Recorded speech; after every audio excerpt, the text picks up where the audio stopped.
저희들이 부활주의를 지킨 지 한 열흘밖에 되지 않는데 다시 십자가에 달리신 예수님에 대해서 설교를 한다는 게 좀 어색하고 부담스러웠던 것이 사실입니다.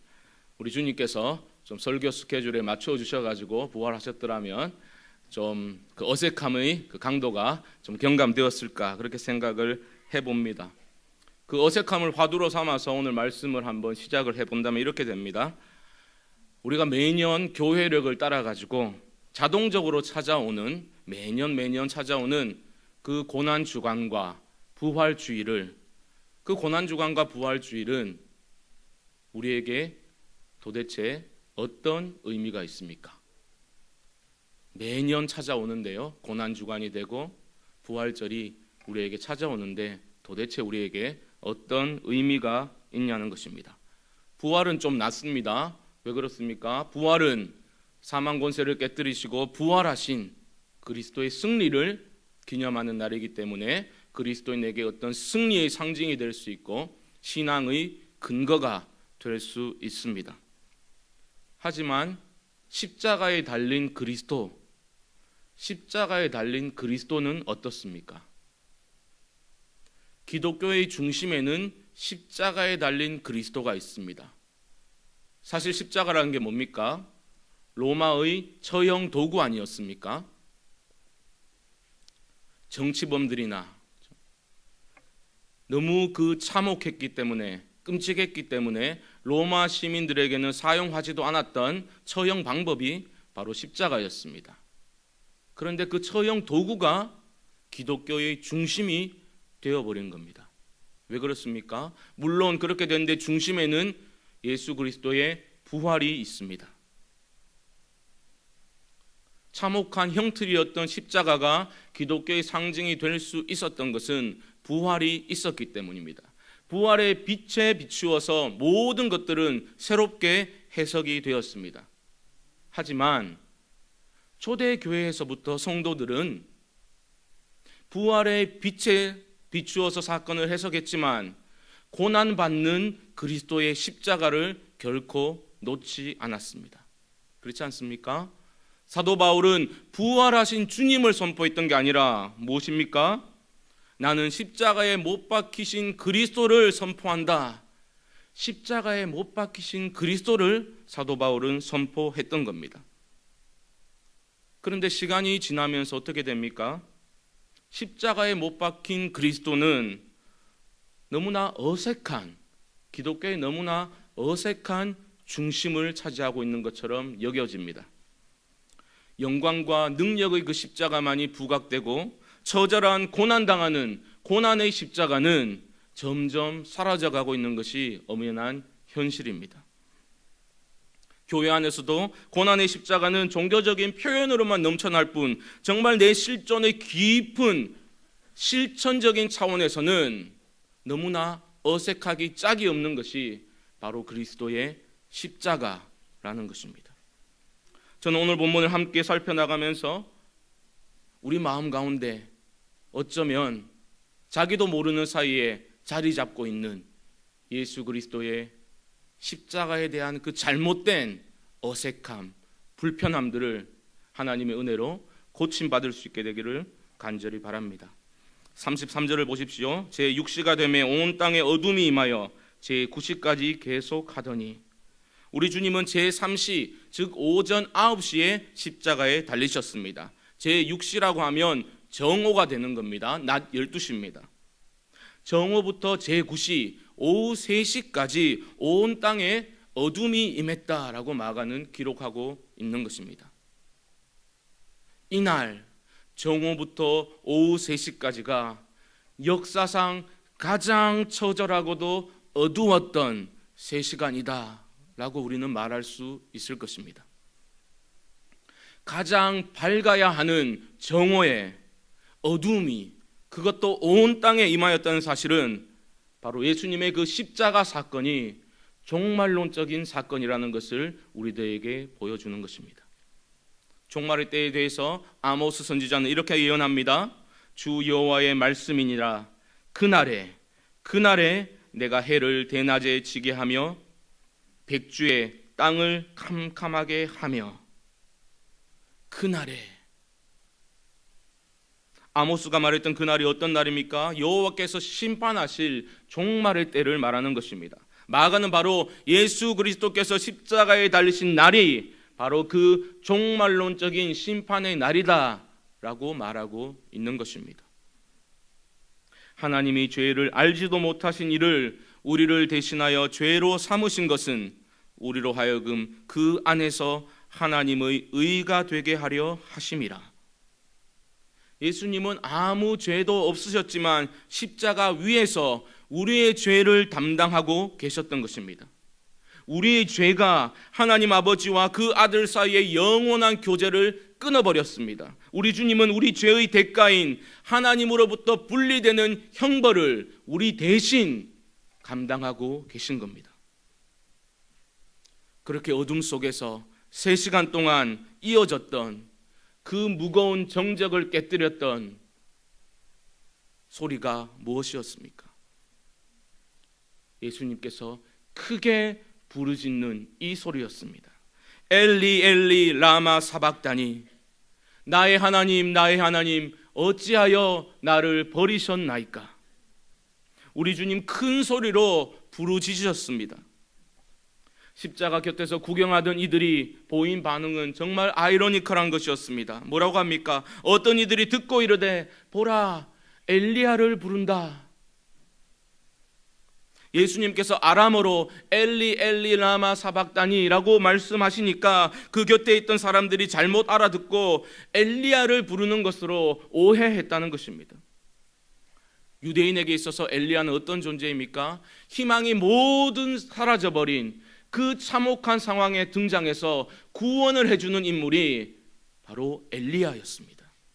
예수님이 십자가에 달려 돌아가시면서 큰 소리를 지르시니까 구경하던 유대인들이 이제 죽을 때가 다 되어 가니까 더 이상 희망이 없으니까 엘리야까지 불러보고 있구나 라고 생각했다는 겁니다. 그러자 한 사람이 뛰어갑니다. 해면이란 그 스폰지 같은데 신 포도주를 적셔서 갈대에다 끼워가지고 의식을 잃어가는 예수님의 입에다가 갖다 대게 됩니다. 그렇게 했던 것은 예수님에 대해서 동정심을 발휘했던 것이 아니었습니다. 36절 보십시오. 가만두라 엘리야가 와서 그를 내려주나 보자 하더라. 그를 내려주나 보자 하더라. 이게 무슨 말입니까? 엘리야가 와서 예수님을 십자가에서 내려주는 것을 우리가 보면 우리도 믿겠다라고 말하는 겁니다. 이 말은 이미 앞부분에서 구경꾼들과 유대 종교 지도자들이 거듭거듭 말했던 것과 같습니다. 29절로 32절을 보십시오. 제가 읽습니다. 눈으로 보십시오. 지나가는 자들은 자기 머리를 흔들며 예수를 모욕하여 이르되 아하 성전을 헐고 사흘에 짓는다는 자여, 내가 너를 구원하여 십자가에서 내려오라 하고, 그와 같이 대제사장들도 서기관들과 함께 희롱하며 서로 말하되 그가 남은 구원하였을 때 자기는 구원할 수 없도다. 이스라엘의 왕 그리스도가 지금 십자가에서 내려와 우리가 보고 믿게 할지어다 하며 함께 십자가에 못 박힌 자들도 예수를 욕하더라. 예수님은 십자가에 달려 돌아가시기 위해서 이 땅에 오신 분입니다.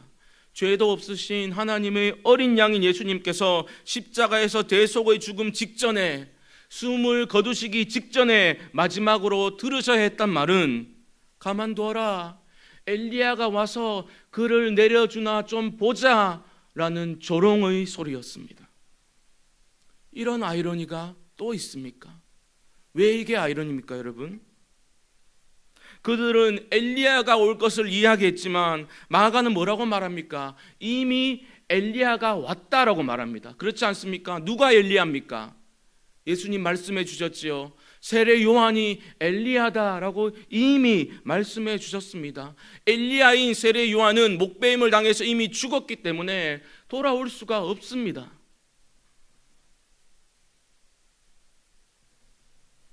또한 그들은 계속해서 말합니다. 예수님이 십자가에서 내려오는 것을 보면 우리도 믿겠다. 그러면서 뭐라고 말합니까? 그가 남은 구원하였으되 자기는 구원할 수 없도다 라고 조롱합니다. 이게 왜 아이러니입니까? 이 조롱과 비웃음이 사실은 진실을 정확하게 말해주고 있기 때문입니다.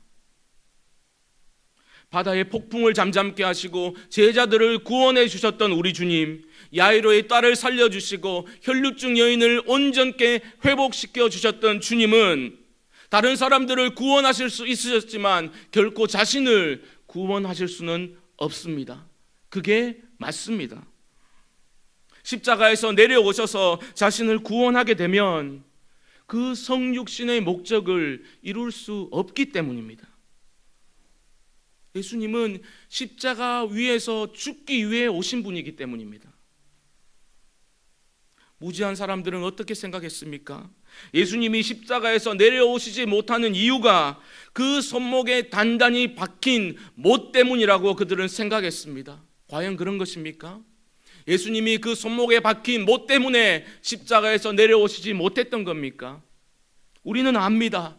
그 순간 우리 주님을 십자가에 단단히 고정시키고 있었던 것은 손목에 박혀있던 못이 아니라 우리를 향한 긍휼에 풍성하신 그 사랑이 예수 그리스도를 십자가에 고정시키고 있었던 것입니다. 그런데 십자가상에서 크게 부르짖으셨던 그 말씀, 엘리 엘리 라마 사박다니, 이것을 우리는 어떻게 받아들여야 되겠습니까? 나의 하나님 어찌하여 나를 버리셨나이까? 이것을 우리는 어떻게 해석해야 되겠습니까? 이 부르짖음은 하나님과의 단절에서 오는 절망적인 절규였습니까? 예수님은 지금 절망 가운데 계시는 겁니까? 우리가 기억해야 할 것은 이 말씀은 엘리 엘리 라마 사박다니, 이 말씀은 시편 22편의 첫 구절이라는 것입니다.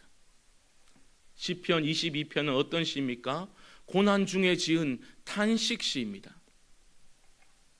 주님은 이 시에 등장하는 고난받고 있는 의인의 자신을 빗대어서 자신이 당하고 있는 그 고난과 그 감당하기 버거운 고난의 무게에 관해서 시인의 빗대어서, 의인의 빗대어서 큰 소리로 부르짖고 계신 것입니다.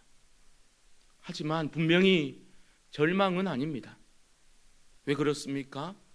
시편 22편을 찬찬히 읽어나가다 보면 전반부는 분명히 탄원하는 간구의 시로 가득 차 있음을 보게 됩니다. 하지만 후반부로 가게 되면 하나님의 구원을 소망하는 감사와 신뢰가 분명히 나타나기 때문에 절망은 아니라는 것입니다. 아니, 그렇다면 시편 22편이 그렇게 긴데 그 중에서 좀 희망적인 부분을 말씀하시지 하필이면 왜 절망이 묻어나는 듯한 이 부분을, 이 암울한 부분을 굳이 주님께서 이 상황에 부르짖으셨는가? 저는 사실 이 부분이 오히려 우리 주님과 하나님과의 친밀함을 보여주는 구절이라고 생각합니다. 오히려 우리에게도 소망을 주고 격려를 준다고 생각합니다. 왜 그렇습니까? 힘들면 힘들다고 소리칠 수 있다는 것을 예수님이 보여주신 겁니다. 그게 얼마나 감사합니까? 죽을 만큼 힘들면 죽겠습니다라고 부르짖을 수도 있습니다. 그렇다고 이런 믿음 없는 절망적인 발언을 하다니 믿음 없는 놈 같으니라고 하시지 않습니다. 우리 주님 너무 지치고 고통으로 힘들어서 그 시인의 탄식에 자신의 고통의 무게를 실어서 큰 소리로 호소를 하셨습니다. 우리가 주님을 의지할 때 왜 우리 마음에 감동이 되고 왜 우리가 주님을 의지할 때 우리에게 힘이 됩니까? 고통을 대하여서 그저 이 악물고 참아라, 좀 찡찡대지 말고 견뎌라 라고 말씀하시는 분이 아니라 직접 고통을 겪으신 주님께서 우리의 삶을 이해해 주시고 체휼해 주시고 우리의 고통 한가운데로 찾아오셔서 우리와 함께 아파해 주시기 때문에 우리는 주님을 의지할 때에 힘을 얻는 것 아니겠습니까? 엘리 엘리 라마 사박다니, 이 부분을 처음으로 읽었을 마가 공동체는 이 부분을 어떻게 이해했겠습니까? 신앙으로 인해서 그들은 고난받고 있는 공동체였습니다. 신앙 때문에 목숨을 잃을 수도 있는 위기 상황 가운데 살아가고 있던 사람들이 바로 마가의 공동체였습니다.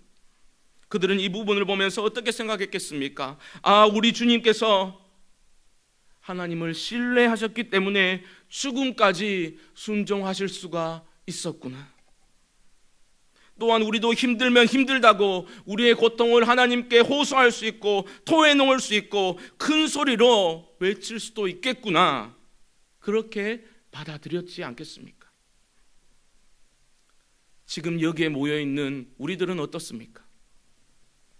엘리 엘리 라마 사박다니, 주님의 그 부르짖음이 너무 멀게만 느껴지십니까? 그 부르짖음을 들어도 너무나 무덤덤하십니까? 우리 주님께서는 어쩌면 엘리 엘리 라마 사박다니 하고 멈추신 것은 그 다음 식기는 너희들이 이어가 주지 않겠니? 라는 뜻으로 그렇게 하신 것은 아닙니까? 하나님을 신뢰하면서 엘리 엘리 라마 사박다니, 그 고통의 부르짖음을 지나 구원의 소망을 향해서 한 걸음 한 걸음 걸어가고 있는 미래의 우리들의 모습을 주님께서는 그 감겨져가는 두 눈으로 끝까지 바라보고 계셨던 것은 아닙니까? 3시간 동안 그 한마디 하시고 오후 3시가 되어서 우리 주님은 큰 소리를 지르시고 숨을 거두십니다. 나사렛 예수, 하나님의 기름 부음을 받은 그리스도, 이스라엘의 왕이요 구약의 선지자들이 그토록 보기를 고대했던 하나님의 아들이 고통 가운데 신음하시다가 숨을 거두신 것입니다. 철저한 고독 가운데 외로이 숨을 거두셨습니다. 다른 사람들은 다 주님을 버릴지라도 저는 그렇게 하지 않겠습니다. 자신이 있게 소리쳤던 베드로의 그 외침도 공허한 메아리가 되어 사라져버리고 아무도 없는 상황에서 그렇게 온 인류의 죄를 짊어지시고 저 자신을 조롱하는 그 무리들의 죄도 짊어지시고 또한 이 자리에 모여있는 우리 모두의 죄를 짊어지시고 그렇게 쓸쓸한 죽음을 맞이하셨던 것입니다. 이례적으로 큰 소리까지 지르시며 주님은 숨을 거두셨습니다. 예수님께서 운명하시자마자 그 부르짖음에 하나님께서 응답하십니다. 38절입니다. 이에 성소 휘장이 위로부터 아래까지 찢어져 둘이 되니라. 성소 휘장이 위로부터 아래까지 찢어졌다는 것은 그 힘이 하늘로부터 왔다는 것입니다. 즉 하나님께서 친히 휘장을 찢으셨다는 말입니다. 이것은 모든 사람이 하나님의 모습과 그 사랑을 보고 체험할 수 있게 되었다라는 뜻입니다. 바로 우리 주님께서 자신의 전 존재를 던져서 내어주신 새로운 살 길을 통해서 이제 주님께 나아갈 수가 있게 된 것입니다. 이것을 히브리서 기자는 이렇게 말합니다.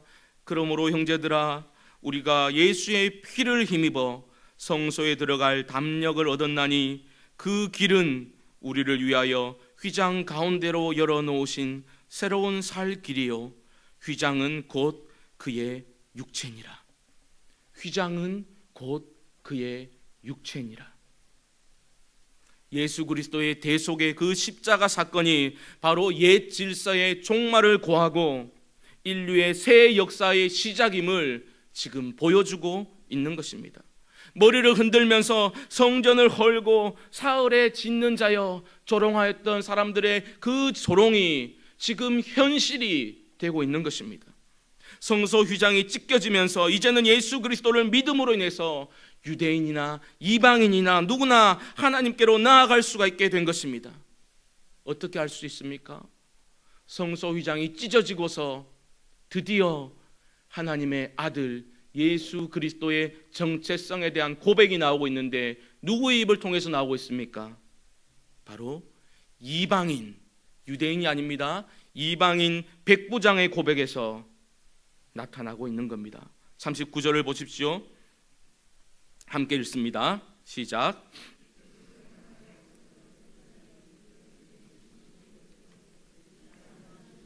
하나님의 아들이었도다 하더라. 아멘. 마가복음의 큰 질문이 무엇입니까? 예수님은 누구신가? 입니다. 예수님은 누구신가? 이 질문에 대한 정답이 지금까지 발견되지 않았습니다. 귀신들은 고백했습니다. 하나님의 아들이라고. 하늘로부터의 음성도 있었습니다. 하지만 인간 편에서 예수님은 누구십니까? 라는 그 질문에 대한 온전한 고백은 십자가 사건 후에 이방인 백부장의 입을 통해서 최초로 전해지게 되는 것입니다. 제자들이 아니라 유대 종교 지도자들이 아니라 바로 십자가 아래서 예수님을 향해서 서 있던 이방인 백부장의 입을 통해서 예수님의 정체성에 대한 참된 고백이 나오고 있다는 것입니다. 마가복음의 처음은 어떻게 시작됩니까? 예수님께서 세례 받으시는 장면이 나오고 있습니다. 예수님이 세례 받으시고 물에서 올라오실 때 어떤 일이 있었습니까? 하늘이 갈라졌습니다. 이 갈라지다라는 단어는 성소휘장이 찢어졌다 할 때와 똑같은 단어입니다. 마가복음에서 단 두 차례 하늘이 갈라질 때와 성소휘장이 찢어질 때 단 두 차례 사용되었던 단어입니다. 세례 받으시고 하늘에서 올라오실 때에 하늘이 찢어지고 하늘로부터 음성이 들렸습니다. 너는 내 사랑하는 아들이라 내가 너를 기뻐하노라.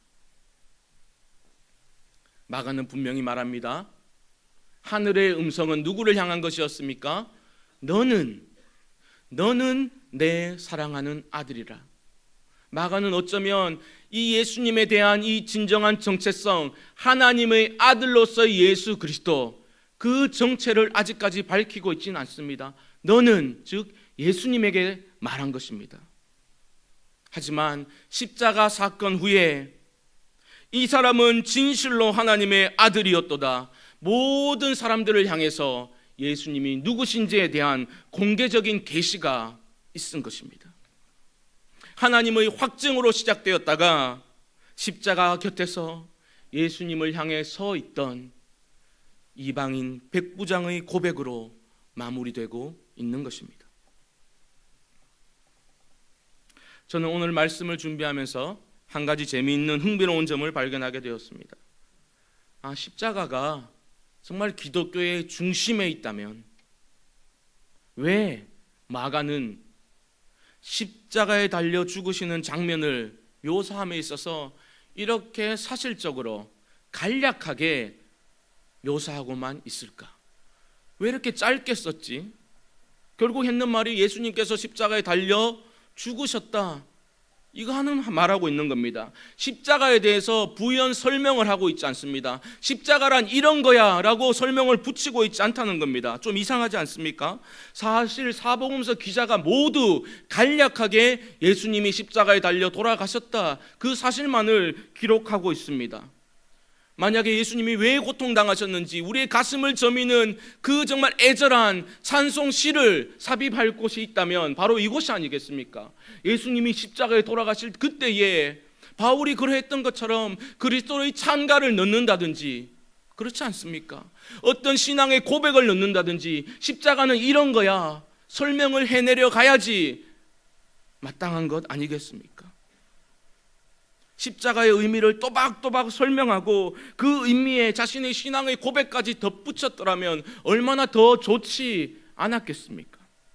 그런데 그렇게 하지 않았습니다.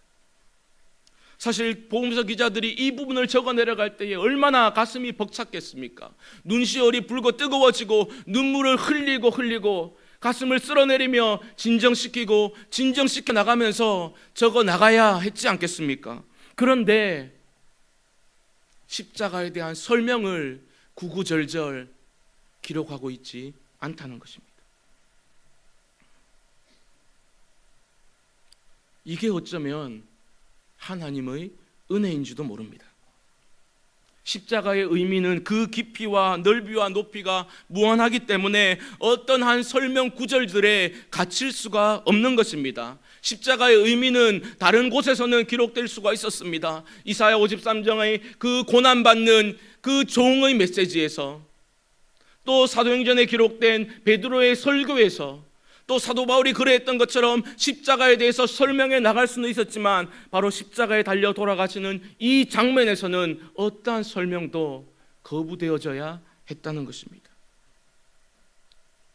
주님의 십자가는 그러한 설명에 갇힐 수가 없기 때문입니다.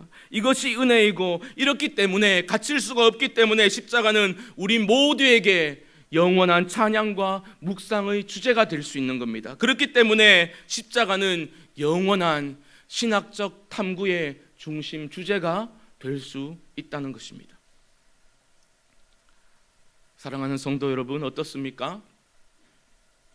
십자가에 달린 그리스도가 언제부터인가 우리에게 어색하고 부담스러운 대상이 되어버렸진 않습니까? 그저 좀 고난 주간에만 다루어 주었으면 하는 그러한 주제가 되어버리지는 않았습니까? 왜 우리는 십자가에 달린 그리스도가 기독교의 중심이라고 말하면서도 여전히 십자가에 달린 그리스도, 그 십자가를 어색해하고 불편해합니까? 분명히 십자가는 우리의 죄 문제를 해결해 주신 대속의 은혜가 분명히 나타난 곳이지요. 하나님의 사랑과 은혜가 너무나 절절히 묻어나는 곳이지요. 그렇기 때문에 우리의 신앙의 중심입니다. 하지만 이러한 신앙의 진리가 우리의 구체적인 삶의 실천을 결여하게 되면 어떤 일이 일어나게 됩니까? 그 신앙의 진리가 우리의 삶의 실천을 결여하게 되면 그때 문제가 생겨납니다. 그것 때문에 우리의 마음이 불편한 것입니다. 그것 때문에 우리가 십자가를 바라볼 때 어색해하는 것입니다. 어떤 일이 일어나게 됩니까? 본해퍼의 그 표현을 빌자면 값싼 은혜로 전락해 버리게 되는 겁니다. 값싼 은혜가 뭡니까? 예수 그리스도를 따름이 없는 은혜요. 십자가가 없는 은혜가 바로 값싼 은혜입니다. 십자가가 관념화 되어버리는 것이 바로 값싼 은혜입니다. 관념화된 십자가는 무엇을 말하는 것입니까? 십자가라는 것이 우리에게 구원을 가져다 주는 구원의 보증으로서만 받아들이고 십자가에 달린 그리스도를 경배의 대상으로만 바라보는 것이 바로 십자가의 관념화가 아니겠습니까? 우리 주님은 자신의 몸이 찢기시면서도 자신의 전 존재를 던져서 성소휘장을 찢으시고 함께 나아가자라고 우리를 부르고 계신데, 우리는 그 주님을 저 높은 곳에 모셔만 두고 경배만 하고 있으니 그것이 바로 십자가의 관념화가 아니고 무엇이겠습니까? 우리는 찬양을 잘합니다. 주의 손에 나의 손을 포개고, 그렇지 않습니까? 주님의 손 날 위에 찢기셨고 주님의 발 날 위에 박히셨으니 이제는 내가 사는 것이 아니요 주의 손에 나의 손을 포개고 주의 발에 나의 발을 포개요. 우리는 찬양을 합니다. 찬양을 하면 우리의 눈시울이 붉어지고 마음의 감동이 일어납니다. 하지만 그 감동에, 그 감정적인 변화에 머무르는 것이 바로 십자가를 관념화하는 것입니다.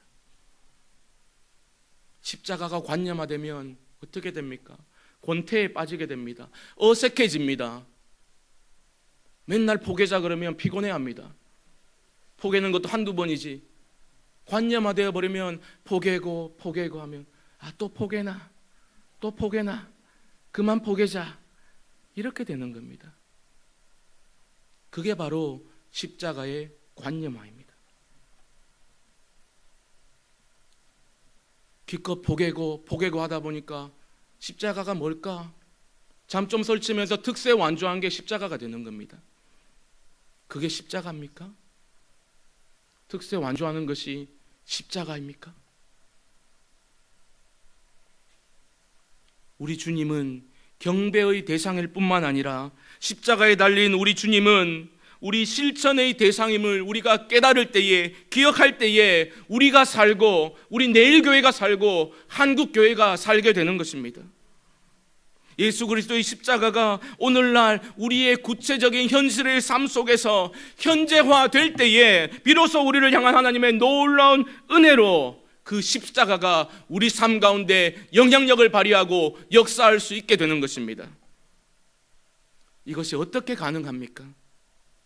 십자가가 관념화되는 것을 우리는 어떻게 막을 수 있습니까? 전 어제 새벽에 기도하는데 마음이 참 무거웠습니다. 이 때에 맞지도 않는 예수님 돌아가신 설교를 해야 되다니. 하나님 좀 도와주십시오. 십자가 계속 말씀을 묵상하는데 새벽에 기도할 때 하나님께서 이런 깨달음을 주셨습니다. 어떻게 보면 너무나 간단한 건데 제가 지금까지 생각해 보지 못했던 겁니다. 아니면 너무 들었지만 그저 쉽게 지나쳐버린 그런 것이었습니다. 뭔지 아십니까? 얘야, 십자가가 뭔지 아니? 십자가가 뭡니까? 십자가는 지는 거야. 십자가는 지는 거야. 그러고 보니까 십자가와 관련된 우리 예수님이 하신 말씀 중에 유일한 명령이 있다면 뭔지 아십니까, 여러분? 십자가를 지라라는 겁니다. 그거 하나밖에 없습니다. 십자가는 지는 것입니다.